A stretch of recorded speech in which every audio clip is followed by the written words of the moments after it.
So I know what you're probably thinking, Cam, your desk looks like a mess. Just wires everywhere. Like, you can literally see over there. It's just wires on top of my laptop, on top of all this stuff. But I'm moving out soon, so that's what we're working with. So I've tried filming this video a couple of times, and every time I've kind of realized that, like, I'm not really talking about it the way I want to. So hopefully this time, if you're watching this, I did it this time. So I wanted to talk. Obviously, my channel's about digital minimalism. I've done videos about like e-ink tablets, other gadgets. I actually want to do more videos about that stuff. And that stuff is cool because I personally like it. I'm not gonna lie. I love my gadgets and I love my gizmos. And so I want to talk a little bit about like digital minimalism as like a community, which is kind of crazy, kind of meta. So let's get into it. What made me start thinking about this stuff was I watch YouTube on my TV. I don't actually have it on my iPad anymore or my iPhone or anything. Um, just because obviously I'm Gen Z, I need to watch YouTube while I eat because how else could I eat? Um, and so I was on YouTube and I was on my recommendation feed while I was eating, and I saw a couple of videos. I saw a video that was like, I dumbified my iPhone, and I was like, that's badass. Like, let's go. Because whenever I see a digital minimalism video from someone that I don't already know about, it's super exciting, especially when it racks up millions of views. And so I saw videos like that. I saw other videos that are like, I tried using a flip phone for 30 days, or I tried using the iPhone 5 for 30 days. And I'm like, okay, cool. Like, I think all those are great videos. And I watched a lot of them and I found them really interesting. Um, but I kind of realized a problem. So I've been into digital minimalism for, I'd say like 2 years, give or take. Basically, I was a student at the time and I realized that I wasn't really managing my time well. I was kind of falling behind in classes, all of that stuff. And I realized that if I took some of that time that I spent on my phone and I put it towards studying or just like literally anything else, it'd make my life a lot better. It'd make me feel happier. That combines with I took a class called Tech and Human Values, which kind of taught me about like the attention economy, how social media apps are engineered to be addictive so that you stay on them. And so I found that really interesting. It's not like it sounds like a conspiracy theory, so I kind of hate talking about it, but it is true. Like that's just how it works. And so that kind of really sparked my interest in this stuff. But there's some other reasons I was interested in digital minimalism too. I started watching videos by this guy named James Schultz, who is like a study with me YouTuber, digital minimalist kind of guy. And that was kind of my first foray into what digital minimalism is. Like I didn't really know about it beforehand. And after watching his videos, I thought they were really interesting.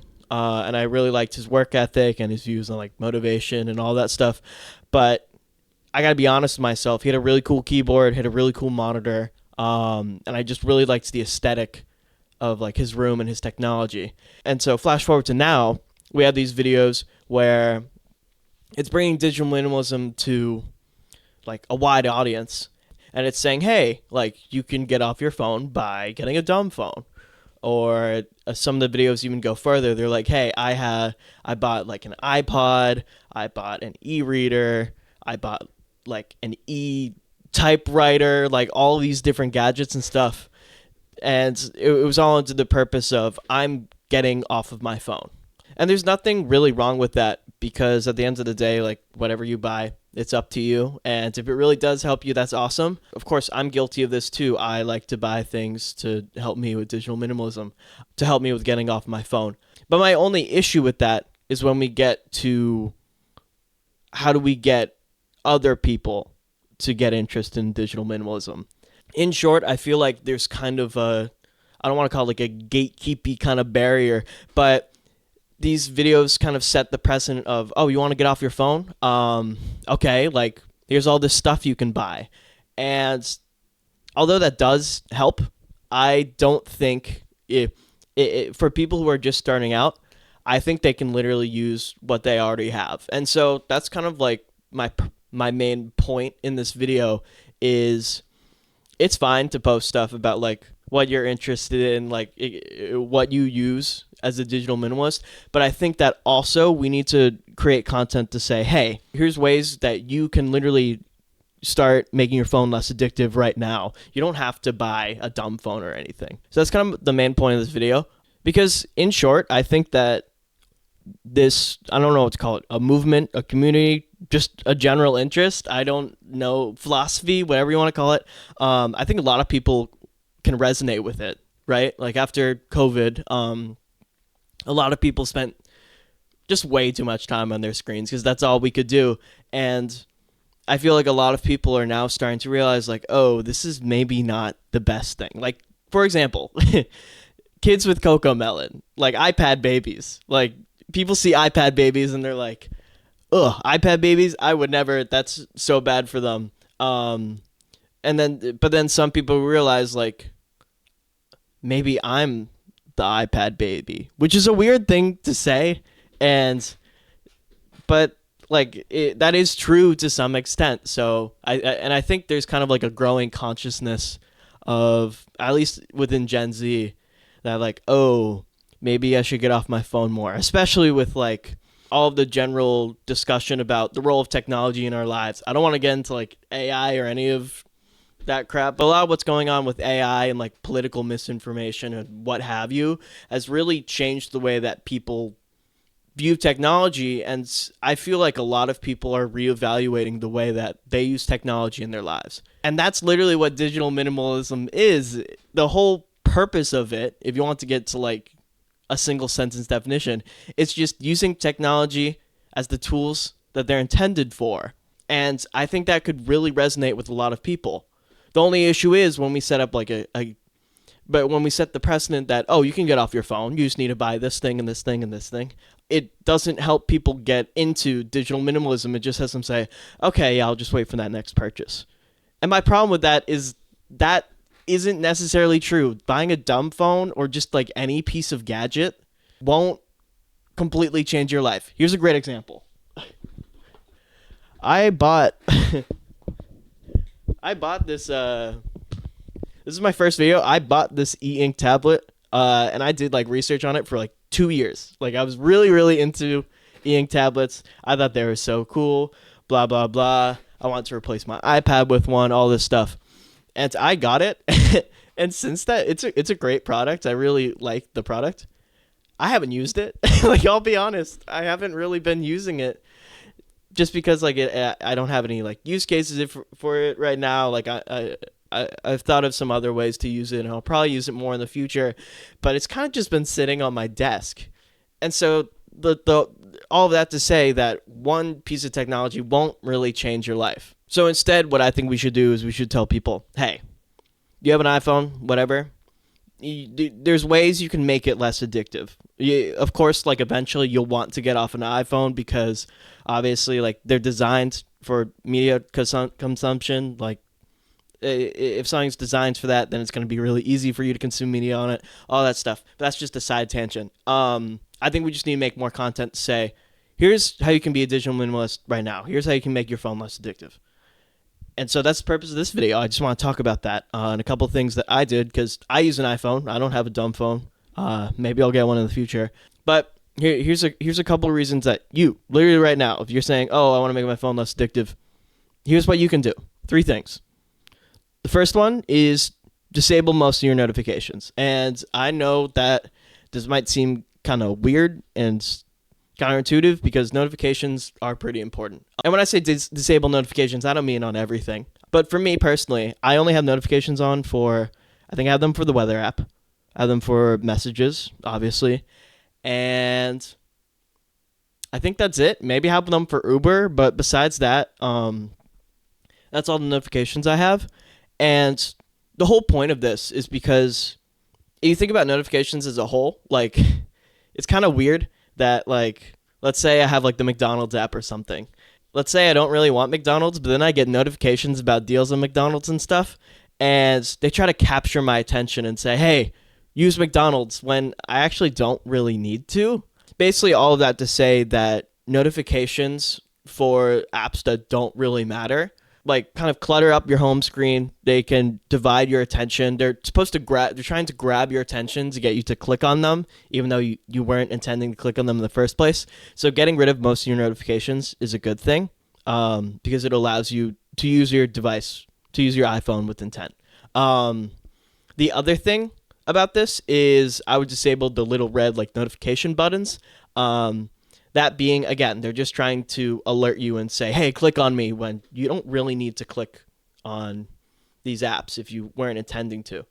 So again, I think just getting rid of these notifications really helps, especially for apps like social media.